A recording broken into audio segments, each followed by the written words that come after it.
Hello there, you're now with me, Hendy Gui, for TVS English News at 5. Let's dive into the headlines for today. To fulfill Sarawak's vision of being a developed region by 2030, Sarawak requires 10,000 technologies and technicians. Currently, the state still lacks 6,000 of the said human resource, which needs to be fulfilled by 2025. Premier of Sarawak, Dato' Patinggi Tan Sri Abang Johari Tunopeng, disclosed that only 3,291 individuals are registered in the field. In Sarawak, we have graduate technologies 1,961. Qualified technician 461. Professional technologies 722. Certified technician 147.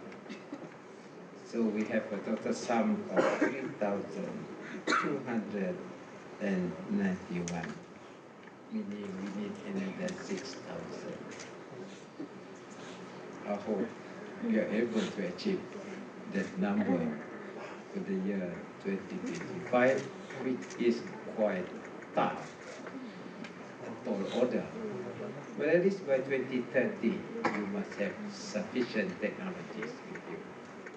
Abang Johari added, meeting the target is crucial in line with Sarawak's digitalization, which is expected to increase the state's income to 282 billion ringgit by 2030. Sarawak aims to double the state's GDP from 136 billion ringgit, 136 billion ringgit in 2019 to 282 billion ringgit in 2030. At the same time, create additional 195,000 job opportunities. The task now is to ensure the state's annual growth rate between 6 to 8% over the next 7 years, which will be a quantum leap from the current growth of around 3 to 4%. Some of the initiative undertaken by the state government to spur the development of digital economy in Sarawak includes the establishment of the Sarawak Multimedia Authority SMA and the Sarawak Digital Economy Corporation SDEC that is responsible for any affairs related to multimedia and communication. At the same time, Abang Johari witnessed the exchange of 8 Memorandum of Understanding MOU between the Malaysian Board of Technologists MBOT and their panels of technology experts consisting of Wawasan Open University, Sarawak Skills, ICATS University College, SDEC, Centre for Technology Excellence Sarawak or CENTEX, Swinburne University, Mega Aerospace Sendirian Berhad, and Alliance MEP Sarawak Sendirian Berhad. Also present during the ceremony were the president of MBOT, Dato' Dr. Siti Hamisah Tafsir, and CENTEX chairman, Tan Sri Dato' Amar Muhammad Morshidi Abdul Ghani. Meanwhile, on another development, Abang Johari remains mum on whether the state athletes who succeed in the SEA Games would receive any form of incentive, leaving the matter to the State Minister of Youth, Sports and Entrepreneur Development, Dato' Sri Abdul Karim Rahman Hamzah, to announce the matter.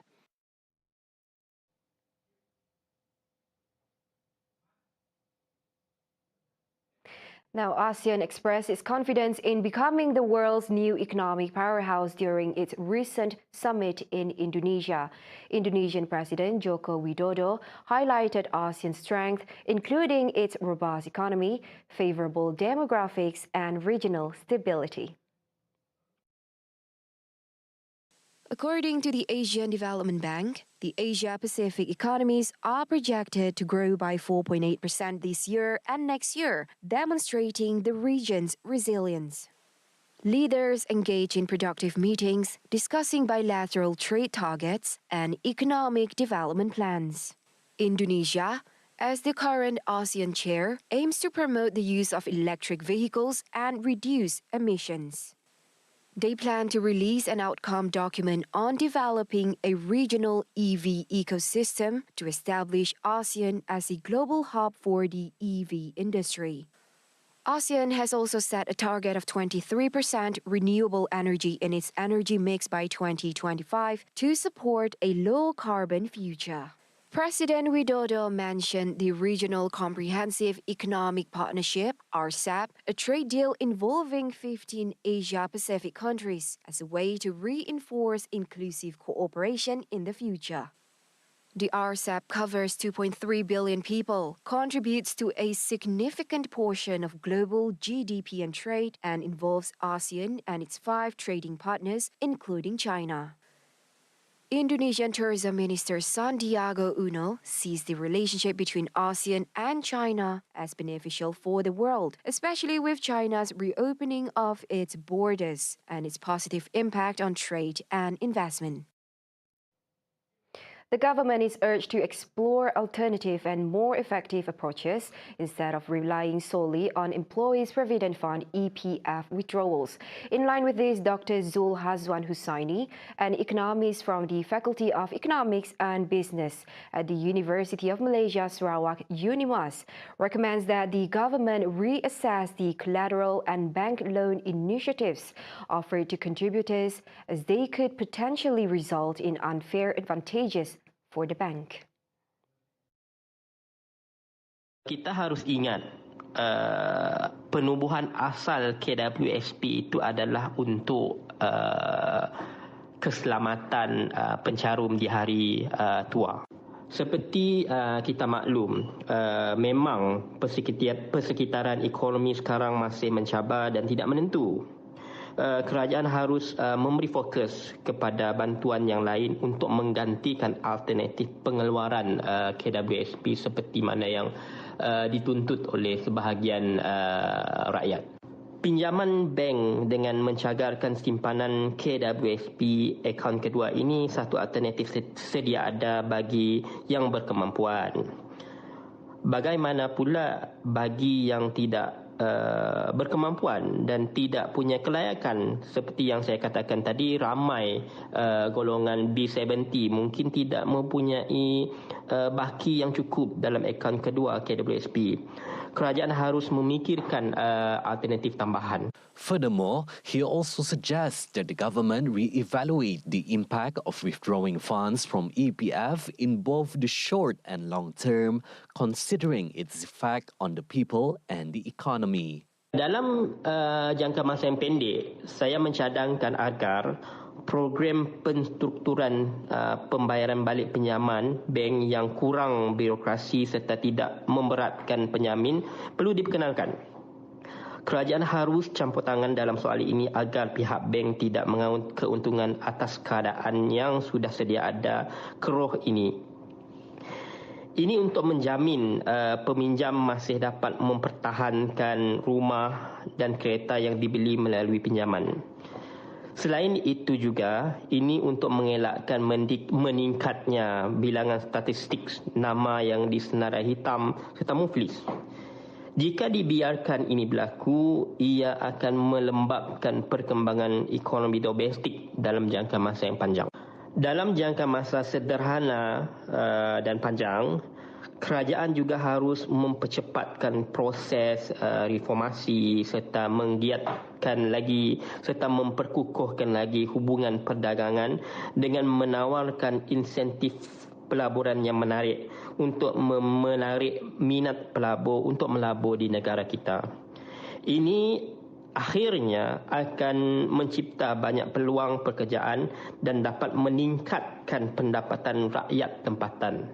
Previously, Prime Minister Datuk Seri Anwar Ibrahim reaffirmed his stance on disallowing further withdrawals from the Employee Provident Fund (EPF) for the public. Despite acknowledging the decision's lack of popularity, Anwar emphasized the importance of safeguarding contributors' saving to ensure their availability for future needs. Now, the state government has allocated various funds through its development programs, focusing on upgrading houses, provision of basic infrastructure and other facilities. Maradong Assemblyman Dato' Ding Quang Hing emphasized that this allocation serves as a clear indication of the government's unwavering commitment to ensuring the well-being of its citizens. By investing in upgrading houses and enhancing infrastructure, the government aims to provide the people with the best possible facilities. Luckily, TVS government now is giving out this PPRMS, the house repair, human repair. And I try to give to as many houses as possible. So I give them building material, and they do the cotton royong. They do it by cotton royong. And by doing so, I have gone round all the long houses Maradong once, and we are doing it the second round, starting the second round. He said this during an exclusive interview with TVS at his office on Thursday. Commenting on Rural Transformation Projects RTP, Ding explained that a large part of the allocation has already been distributed to implement various projects at the longhouses. In fact, he said each project under the RTP program will be carefully monitored to ensure it is the best outcome for the people. Earlier, the Maradong Assemblyman visited many of the longhouses in Maradong, a routine tour ahead of the Gawai celebration in June. And I would like to thank the TVS government for being so caring, especially to the rural people, so that they can have better infrastructure, better facilities, utilities. I think if we continue the way we're doing it now, very soon all the houses will be having the basic amenities like water, electricity, and concrete roads. The visit is also part of the approach in caring for the people, as well as listening to their problems.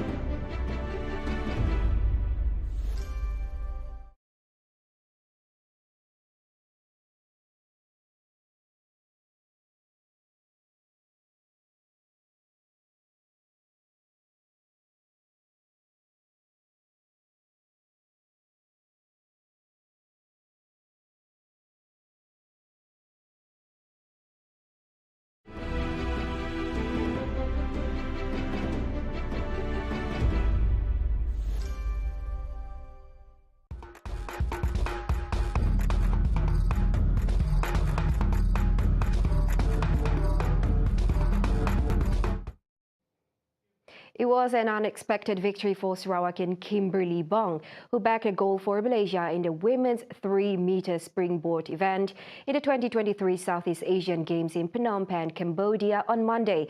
Sharing her joy with TVS earlier today, she said the consistent achievement of the Malaysian diving team of bringing home a medal in the previous championship was what drove her to perform her best in the SEA Games. I was actually just hoping that I did my best, and it was actually a quite unexpected result. Yeah, so that every season of our SEA Games we never miss a goal, any gold medal in the SEA Games. So it was challenging because I think knowing my training skills, training level, is still far from the senior. But I think I'm glad that I did maintain the goal. Yeah. According to Kimberly, the National Sports Council MSN's decision to send junior athletes for springboard events this time around has prompted her to work harder and train better. She said she is currently preparing for the next competition in July, which is the 2023 Aquatic Championships in Fukuoka, Japan. In the SEA Games final, which took place at the Morodok Tech National Aquatic Center, the 20-year-old Kimberly collected 276.3 points in 5 dives and beat 8 other contestants to be crowned the winner. That's all the time we have for TVS News at 5. I'm Handy Gui. Thank you for watching.